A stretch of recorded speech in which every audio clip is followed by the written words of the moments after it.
Olá, meus amigos, minhas amigas. Sou o professor Júlio Anderson e hoje nós iremos falar sobre o mandado de injunção. O mandado de injunção é uma ação constitucional, é um remédio constitucional que existe para garantia dos próprios direitos fundamentais.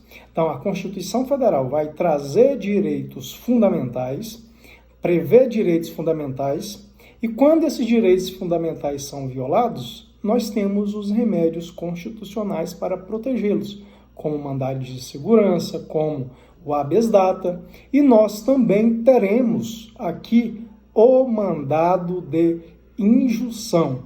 O mandado de injunção, ele é um remédio constitucional que existe para proteger os direitos fundamentais.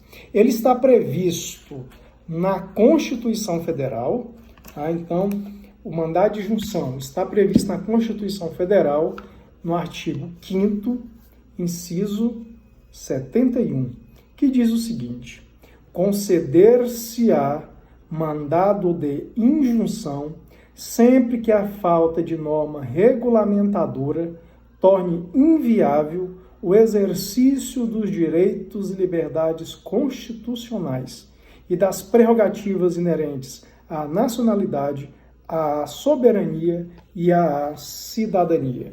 Então, vejam vocês que o artigo 5º, inciso 71 da Constituição Federal prevê que se poderá impetrar o mandado de injunção sempre que a falta de norma regulamentadora tornar inviável o exercício de direitos e liberdades constitucionais e das prerrogativas inerentes à nacionalidade, à soberania e à cidadania. Então vejam vocês que a Constituição Federal traz normas, traz regras, trazendo a previsão de direitos e liberdades constitucionais e prerrogativas inerentes à nacionalidade, à soberania e à cidadania. E então não existe uma lei regulamentando esses direitos já previstos na Constituição Federal. Então mostra-se uma lacuna, uma omissão. Então, para isso nós temos o mandado de injunção, que visa combater a inefetividade das normas constitucionais. A norma constitucional está ali, só que ela é ineficaz, ela não tem efetividade e a pessoa está sendo prejudicada por essa inefetividade da norma constitucional. Então, o mandado de injunção é essa ação constitucional de procedimento especial que visa suprir a omissão do poder público, no intuito de viabilizar o exercício de um direito, uma liberdade ou uma prerrogativa prevista na Constituição Federal. Então, para que eu vou utilizar o mandado de injunção? Para viabilizar, tornar efetivo um direito que está previsto na Constituição Federal e que, no entanto, eu não consigo utilizá-lo, não consigo utilizar, usufruir esse direito, porque, vejam vocês, está faltando uma norma regulamentadora dessa norma constitucional.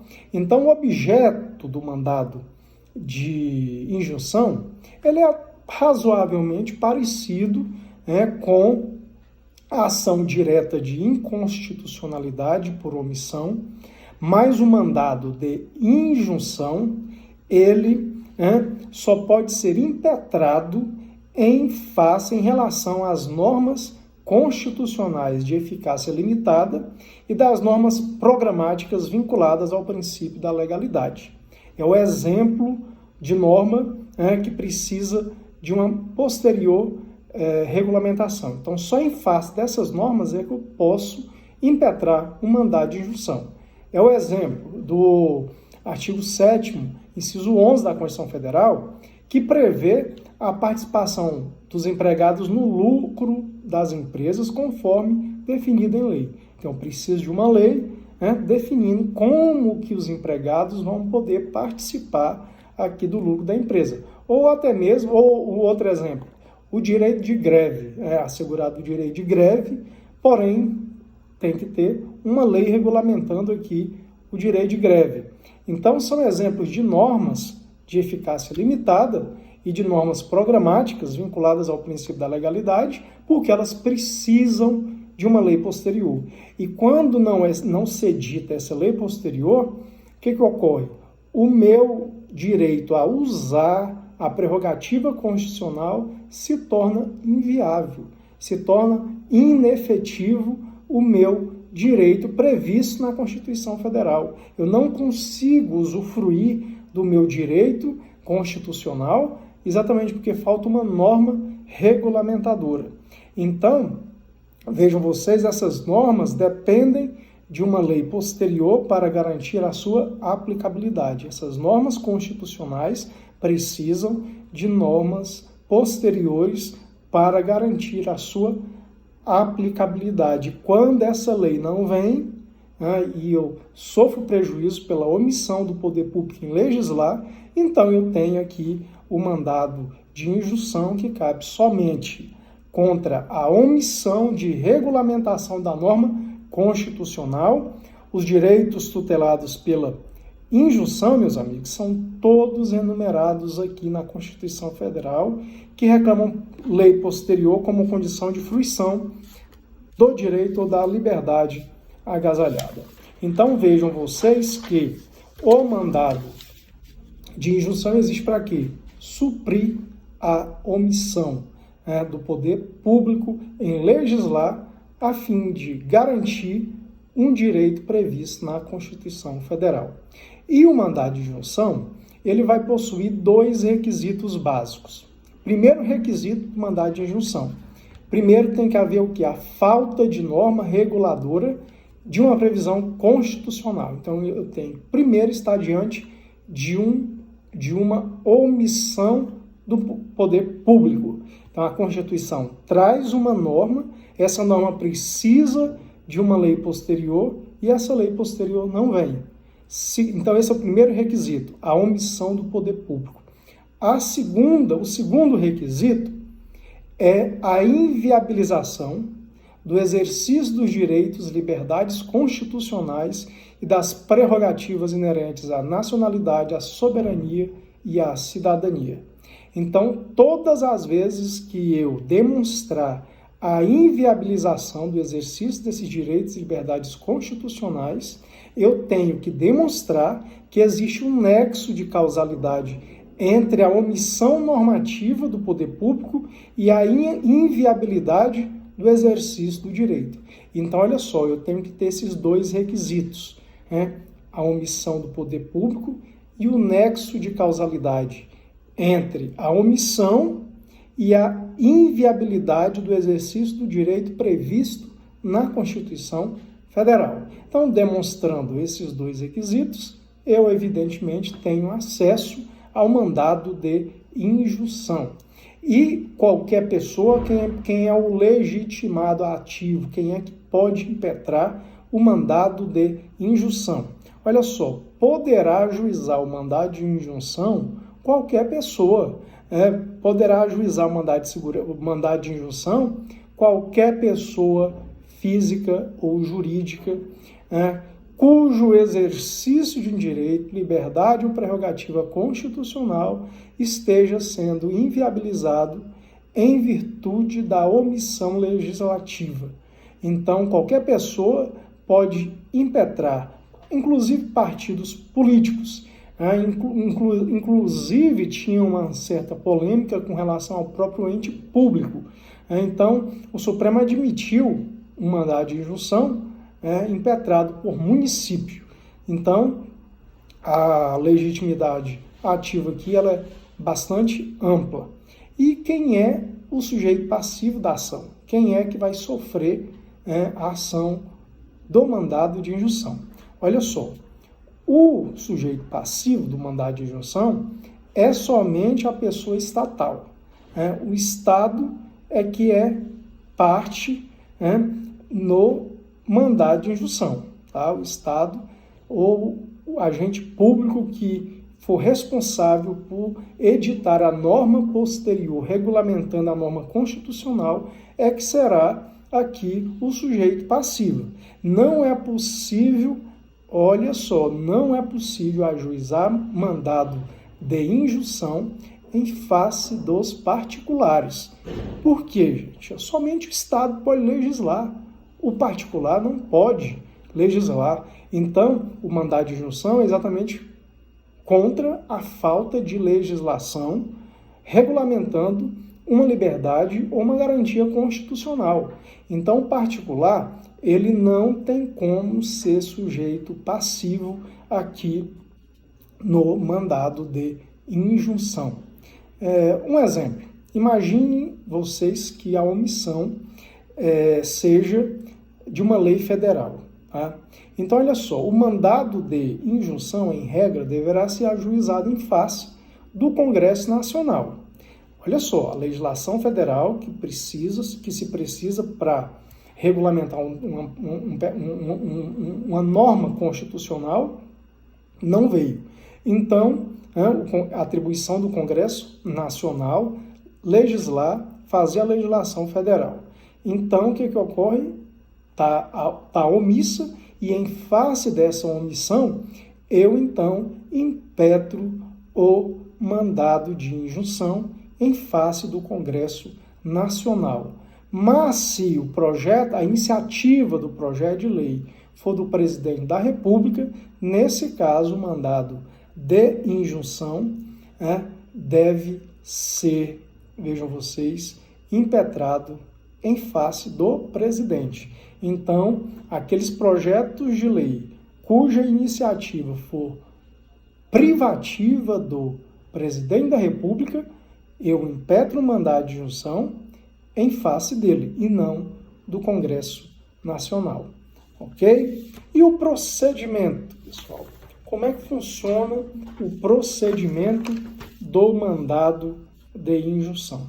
Nós vamos ter a lei 13.300 de 2016, que regulamenta a ação do mandado de injunção. Então, olha só, essa lei, a lei 13.300 de 2016, vai regulamentar o processamento e o julgamento do mandado de injunção individual e coletivo. Só que, de acordo com o artigo 14 da lei, a própria lei, o artigo 14, determina a aplicação subsidiária da norma relativa ao mandado de segurança e ao Código de Processo Civil. Então, a petição inicial do mandado de injunção deve conter, evidentemente, os requisitos do artigo 319 do Código de Processo Civil, deve indicar o órgão impetrado ou a pessoa jurídica que ele o integra. Então, olha só, o mandado de injunção tem a norma própria, mas aplica-se subsidiariamente às normas do Código de Processo Civil, como o artigo 319 do Código de Processo Civil, e subsidiariamente também as regras do mandado de segurança. Então, olha só, se não for eletrônico, se o mandado de injunção não for enviado por meio eletrônico, ele deverá estar acompanhado de tantas vias quantos forem os impetrados. Então, às vezes, eu posso ter mais de um ente estatal impetrado, então eu tenho que fornecer as vias correspondentes ao número de impetrados. E caso a documentação, os documentos necessários à prova do alegado estiver em repartição e estabelecimento público ou em poder de autoridade ou de terceiro, e havendo recusa em fornecê-lo, a sua apresentação, o juiz, a pedido aqui do impetrante, ordenará a sua apresentação no prazo de 10 dias. E se a recusa for do próprio impetrado, do próprio impetrado, que geralmente é o que ocorre, a ordem é dada no próprio instrumento da notificação. Tá? Então, olha só, recebida a petição inicial, o juiz determina o quê? A notificação do impetrado para prestar informações. Então, se aquele documento que foi recusado de entrega, e esse documento é a prova aqui da alegação do mandado de injunção, nessa própria notificação, o juiz já determina a exibição aqui do documento. Então, assim que recebida a petição inicial, se ela tiver os requisitos, as condições da ação, o juiz notificará o impetrado para prestar as informações no prazo de 10 dias e determinará ainda a ciência da ação ao órgão de representação judicial da pessoa jurídica interessada para querendo ingressar no feito. Então, a petição inicial, ela também pode ser indeferida, quando, evidentemente, se manifestar incabível ou manifestamente improcedente. Então, não tem por que prosseguir.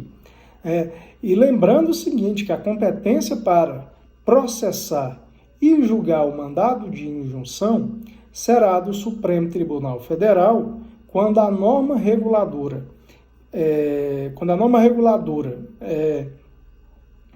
for de atribuição do Presidente da República, do Congresso Nacional, do Tribunal de Contas da União, dos tribunais superiores e do próprio Supremo Tribunal Federal. Então, toda vez que a norma omissa for de atribuição de uma dessas pessoas ou instituições, caberá o Supremo Tribunal Federal processar e julgar o mandado de injunção. Ao STJ, cabe processar e julgar originariamente o mandado de injunção quando a elaboração da norma for de atribuição de órgão, entidade ou autoridade federal da administração pública direta e indireta, ressalvada aqui, evidentemente, a competência do Supremo Tribunal Federal. Agora, uma coisa importante é quanto aos efeitos da decisão. O Supremo, então, recebe o mandado de injunção e julga procedente o pedido. E agora, o Supremo não é poder legislativo. Quem tem que fazer a lei é o poder legislativo. E agora, como que fica? Quais são os efeitos dessa decisão? O Supremo vai obrigar o Congresso, por exemplo, legislar? A gente sabe que poderia haver um choque aqui. Então, os efeitos do mandado de injunção, ele tem eficácia subjetiva limitada às partes, mas com possibilidade de eficácia erga omnes, a depender aqui, evidentemente, da posição doutrinária que se seguir. Então, olha só, o efeito da decisão proferida no mandado de injunção tem eficácia subjetiva limitada às partes, essa é a regra, mas com possibilidade de eficácia erga omnes, a depender da posição doutrinária. E aí nós vamos ter basicamente duas correntes doutrinárias aqui com relação aos efeitos da decisão do mandado de injunção. Primeira corrente é a corrente concretista. Então, olha só, o que diz a corrente concretista? Que presentes os requisitos constitucionais exigidos para o mandado de injunção, profere a decisão, declara a omissão administrativa ou legislativa, implementa o exercício do direito da liberdade ou da prerrogativa constitucional até que sobrevenha regulamentação do poder competente. Então, a norma concretista diz o quê? A corrente concretista diz o quê? Reconheço a omissão, então, ao reconhecer a omissão, eu declaro a omissão, julgo procedente o pedido e o que eu determino? Determino que se implemente o exercício do direito que foi negado. Então, vejam vocês, essa é a primeira corrente, que é a corrente concretista. E a corrente concretista, ela também é subdividida em duas partes. A concretista geral, que diz que terá efeitos erga omnes, pouco, e ela é pouco aceita no Poder Judiciário, especialmente no Supremo Tribunal Federal. Por quê? Imagina só uma decisão em um mandado de injunção em razão da falta de uma lei e o Poder Judiciário vai lá e determina que o Congresso, que o Legislativo não legislou e que essa falta de legislação está causando prejuízo aos direitos fundamentais de determinada pessoa, e ele vai lá e diz que julga procedente o pedido e manda implementar o direito, e isso erga omnes para todos. O Poder Judiciário estaria, evidentemente, aqui ferindo a atribuição do Poder Legislativo, e haveria aí um conflito institucional entre dois poderes. E a segunda é a concretice individual, que é mais fácil de se aplicar, porque a decisão só produz efeitos para o autor do mandado de injunção. Então, quem impetrou o mandado de injunção, somente o autor é que terá aqui os efeitos desse mandado de injunção. Alexandre de Moraes entende que, após julgar procedente o pedido do mandado de injunção, deve-se estabelecer um prazo para que a Constituição Federal seja regulamentada, só que esse prazo, para ele, não pode ser nunca inferior ao do processo legislativo sumário. Então, essa é a primeira corrente, a corrente concretista. A segunda é a não concretista. A corrente não concretista, que é a posição dominante no Supremo Tribunal Federal, diz que deverá dar ciência ao poder competente para que edite a norma faltante. Então, vejam vocês, como é que funciona. O Supremo entende o seguinte, que o mandado de injunção serve tão somente para quê? Informar, dar ciência ao órgão legislativo de que não tem a norma e que a norma está faltando, mas não manda implementar nada, não manda trazer nenhum direito para a pessoa que está sofrendo a violação e não poder ter o direito usufruído por conta da ausência de uma norma. Então, esse é o entendimento aqui do Supremo, que a função do mandado de injunção é tão somente dar ciência ao órgão legislativo. Mas o Supremo já excepcionou essa corrente não concretista, por exemplo, no julgamento de um mandado de injunção em face do artigo 195, parágrafo 7º da Constituição Federal, que diz que são imunes das contribuições da Seguridade Social as entidades de assistência social sem fins lucrativos nos termos da lei. Então, a pessoa estava sem poder utilizar a imunidade, porque faltava uma lei regulamentando. O Supremo disse o quê? O Supremo diz o seguinte: eu julgo procedente o pedido, declaro que está realmente omisso, e se no prazo de 6 meses não houver a lei, então, nesse caso, passado esse prazo, o contribuinte poderá usufruir aqui da imunidade.